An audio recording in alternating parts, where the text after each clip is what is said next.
Here we are at one of the finest tea estates in Darjeeling, a place where the magnificent peaks of the third highest mountain in the world, Mount Kanchenjunga, ascends over the tea bushes.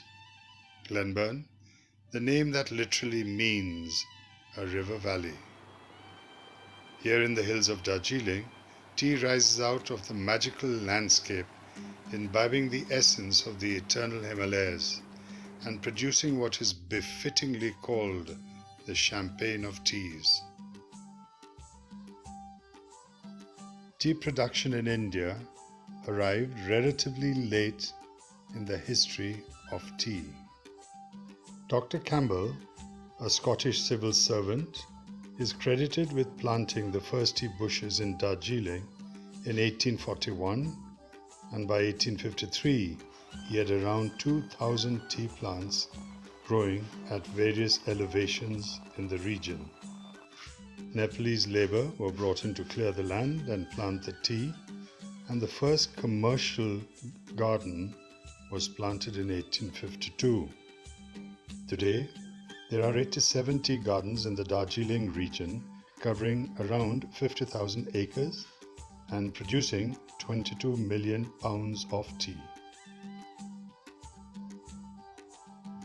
Planting tea at Glenburn commenced in 1859 by an intrepid Scotsman. It is one of the oldest tea gardens.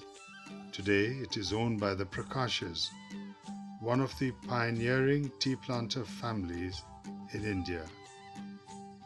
Come, let's join Shalini and Rudolph on a walk and drive through Glenburn. Home to our 700 worker families, Glenburn is a self-contained paradise of natural beauty. Fruit trees, wildflowers, butterflies and honeybees,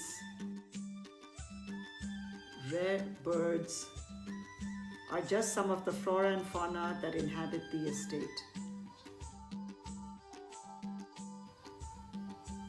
We come across many waterfalls that supply fresh natural water to the villages and to the tea garden.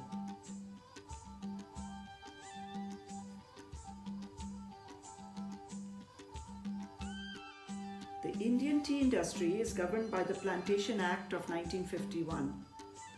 This ensures that workers enjoy many benefits from their employers, such as housing, medical care, schools, and subsidized food rations, in addition to their daily wages.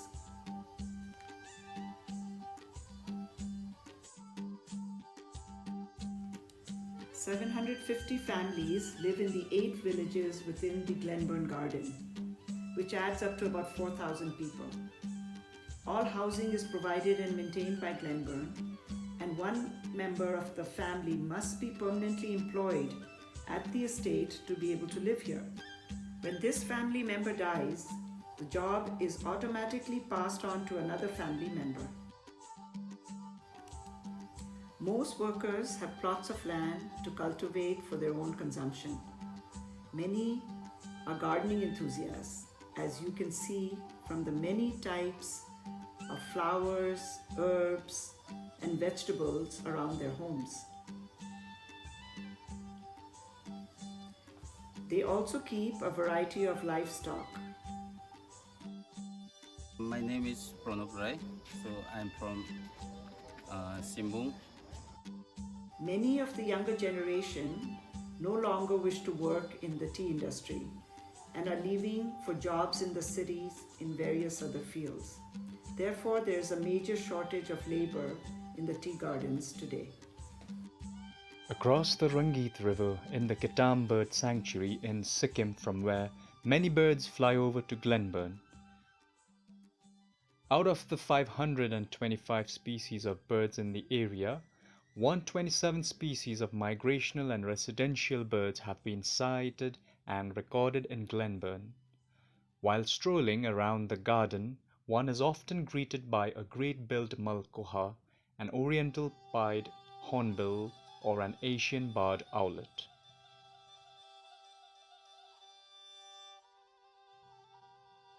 We will hike down a trail in the Simbong forest leading down to the river Rungdung, but you can also take a four-wheel drive down the steep winding road.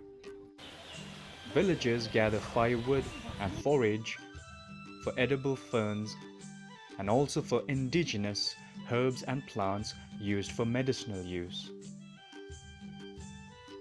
It is home to much wildlife such as Malayan giant squirrel, barking deer,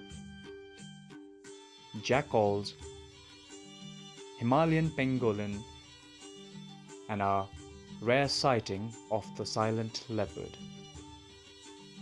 Welcome to our river camp. This is a quiet retreat where we bring our guests for a day's hike or a night stay to enjoy being surrounded by nature in the middle of the forest. I stand by the banks of River Rangit. This river is well known for the marser that great anglers from the world over could catch. As this is an endangered species, Glenburn has begun a conservation program. Other fish found here are trout, katla, and catfish.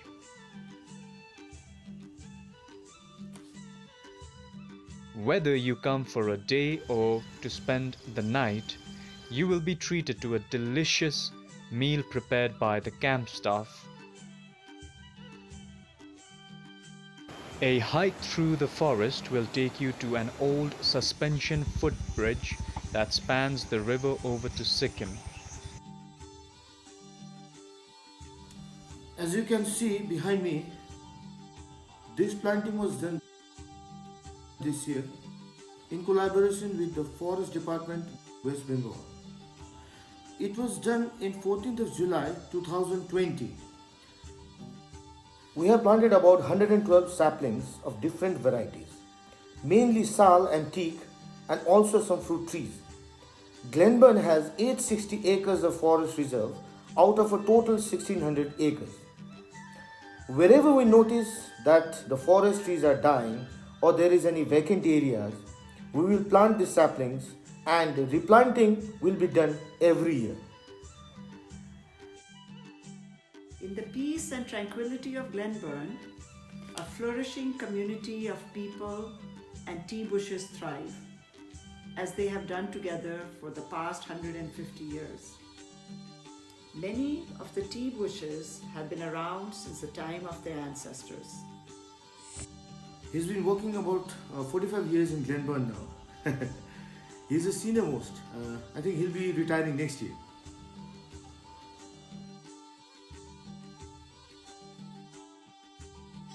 In the 620 acres of tea planted area, there are three divisions. The one that we are standing in is the Simbong division.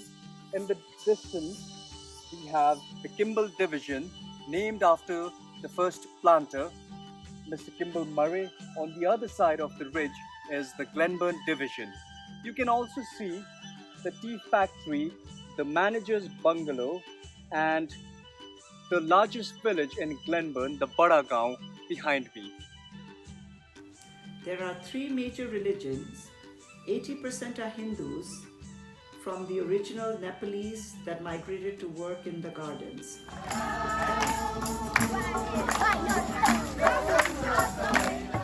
Christian converts came about after the arrival of the British missionaries when the tea gardens were established.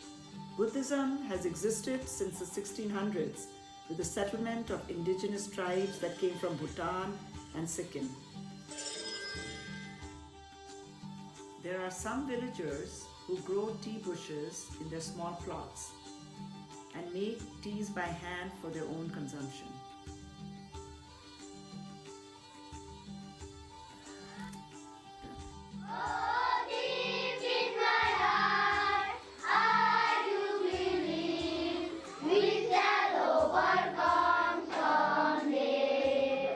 The Glenburn Workers' Trust was set up to improve educational and medical services on the estate, as well as to promote cultural activities among the local community. Our education program funds teachers for the local primary schools in the morning and to run reading libraries in the villages in the afternoon. Our focus is to improve the standard of the 3 government-run schools on the estate.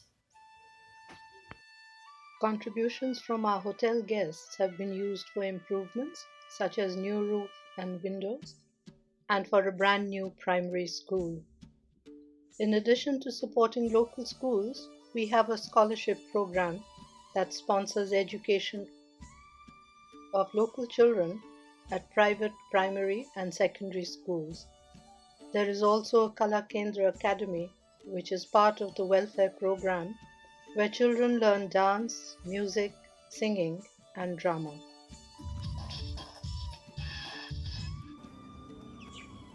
Hi, Bertie. Hi, welcome back.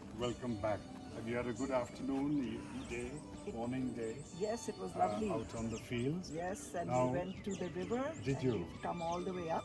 Did you? So it's mighty nice to reach up here now. And now to be refreshed. Refreshed. Here we have a very special place for its location, its heritage, and of course the hospitality. We are located on this ridge facing the Himalayas with a spectacular view of the majestic Kanchenjunga. Our guests are accommodated in the nearly 100-year-old colonial estate manager's bungalow, now refurbished with individual chosen themes in the style of Indian royalty, with ancient 4-poster beds and exquisite furnishings and linen. A locally trained and recruited staff are attentive to our guests' every need, and nothing is too much to oblige, just to make our guests' stay truly memorable. Today you can visit us at Glenburn to imbibe the magic of this over a century-old home of tea. Our guests are from all walks of life, from all over the world. A perfect setting for the interesting introductions and a wide range of conversations while enjoying the warm hospitality of the iconic Glenburn Boutique Hotel.